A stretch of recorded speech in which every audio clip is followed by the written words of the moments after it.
अब आपको बताते हैं राष्ट्रपति सामिया हसन के बारे में, जिन्होंने 2021 में जॉन मागुफुली की मौत के बाद सत्ता संभाली थी।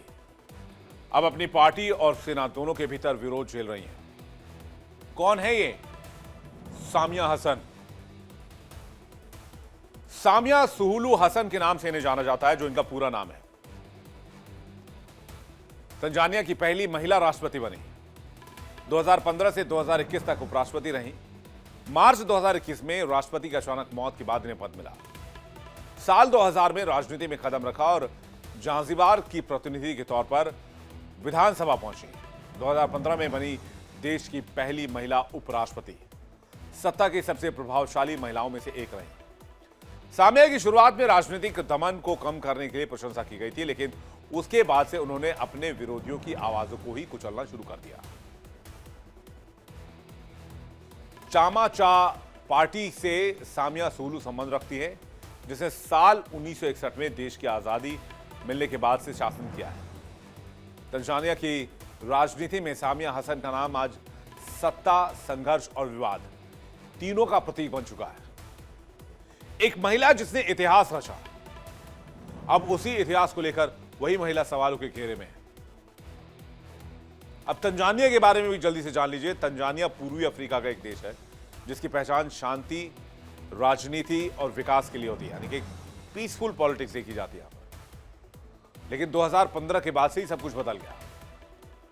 राष्ट्रपति मागुफुली के शासन में विपक्ष पर पाबंदी लगानी शुरू कर दी गई। मीडिया पर सख्ती, मानवाधिकार हनन के आरोप बढ़ने लगे। लेकिन यह कोई पहली बार नहीं था जब तंजानिया में हिंसा की आग भड़की। 2015 से कई बार तंजानिया में हिंसा की आग भड़कती रही है। कब कब यह स्थिति बनी तंजानिया में, यह भी आप देख लीजिए। 2015 से 16 चुनावी असंतोष के कारण कुछ शहरों में विरोध प्रदर्शन हुए। फिर इसके बाद बताया जाता है कि 2015-16 में विपक्षी दलों ने चुनाव परिणाम को लेकर फिर सवाल उठाए और राष्ट्रपति जॉन मागुफुली के चुने जाने पर धांधली का आरोप लगाया। फिर आ जाइए 2019, चुनाव सुधारों और स्वतंत्र चुनाव आयोग की मांग को लेकर प्रदर्शन किया जाने लगा। फिर विपक्षी पार्टियों ने बड़े पैमाने पर प्रदर्शन किया।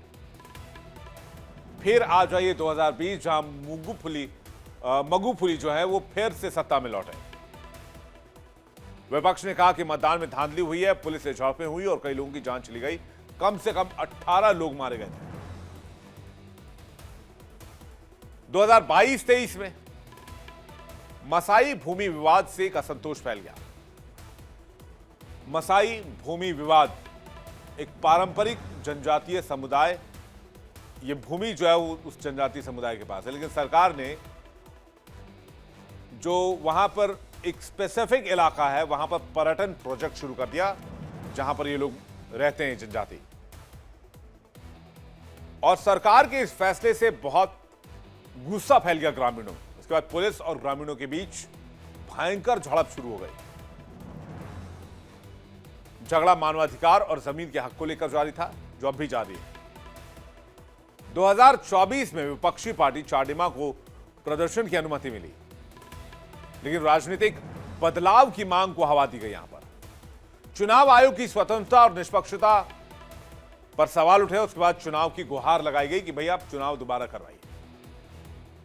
फिर अक्टूबर 2025 में राष्ट्रपति सामिया सुलुहु हसन को 98% वोट मिले। फिर विपक्ष को यकीन नहीं हुआ। विपक्ष और जनता सड़क पर उतर गए। कई जगह पर आगजनी कर दी गई, इंटरनेट बंद करना पड़ा, सेना की तैनाती करनी पड़ी। तंजानिया एक बहुत खूबसूरत देश है दर्शकों, कभी मौका मिले तो आप जरूर जाइएगा। कहते हैं प्राकृतिक सुंदरता के लिए बड़ा जाना जाता है। यहां माउंट किलिमंजारो मौजूद है, नाम तो सुना ही होगा आपने। जो पूर्वी अफ्रीका में स्थित तंजानिया है, वहां हिंद महासागर के किनारे ये बसा देश है। तंजानिया अफ्रीका के सबसे शांतिप्रिय देशों में गिना जाता है।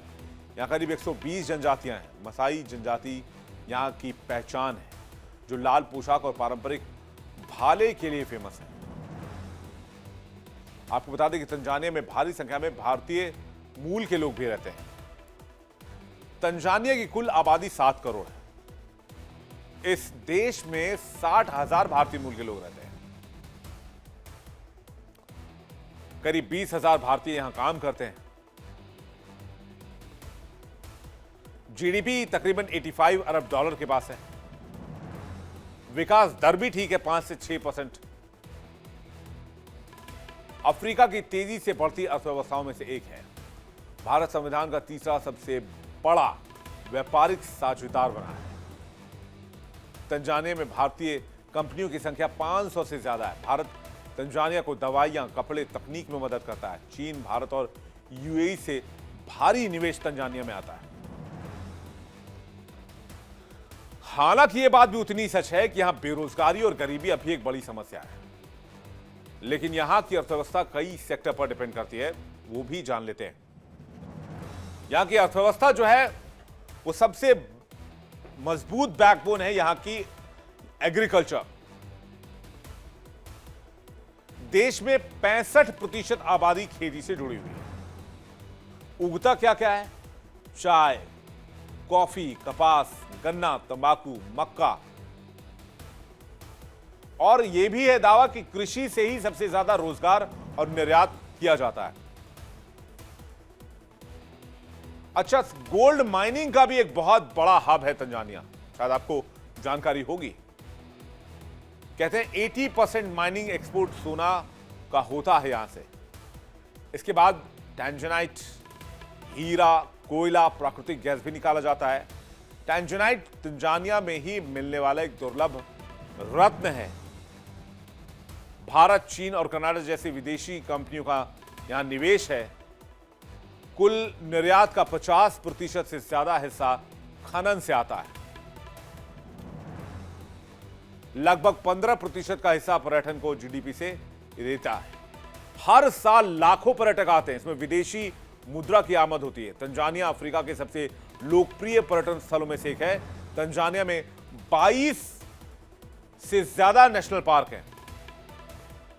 सेरेंगेटी नेशनल पार्क का नाम आपने सुना होगा, यह सबसे फेमस है दुनिया में। अफ्रीका का सबसे ऊंचा पर्वत शिखर भी, जिसे किलिमंजारो के नाम से जाना जाता है, यह यूनेस्को वर्ल्ड हेरिटेज साइट में भी है। ज़ांज़िबार का स्पाइस जो है टूर, वो बहुत प्रसिद्ध है। सर्विस और इंडस्ट्री जान लीजिए क्या पे। दार ए सलाम तंजानिया का औद्योगिक और वित्तीय केंद्र है। निर्माण, बैंकिंग, दूरसंचार और ऊर्जा सेक्टर जैसे तेजी से बढ़ रहे हैं। सरकार का विजन यह है कि 2030 योजना से जो है वो इंडस्ट्री को बढ़ावा दिया जाए और जो है वो विकास किया जाए किसी तरह से तंजानिया का। लेकिन तंजानिया में करप्शन को लेकर जो सवाल उठते हैं और जो विपक्षी दल बार बार हार जाते हैं, उसको लेकर अब हालात थोड़ी ठीक नहीं है। 700 लोगों की जान जा चुकी है। ऑफिशियल आंकड़ा आना बाकी है।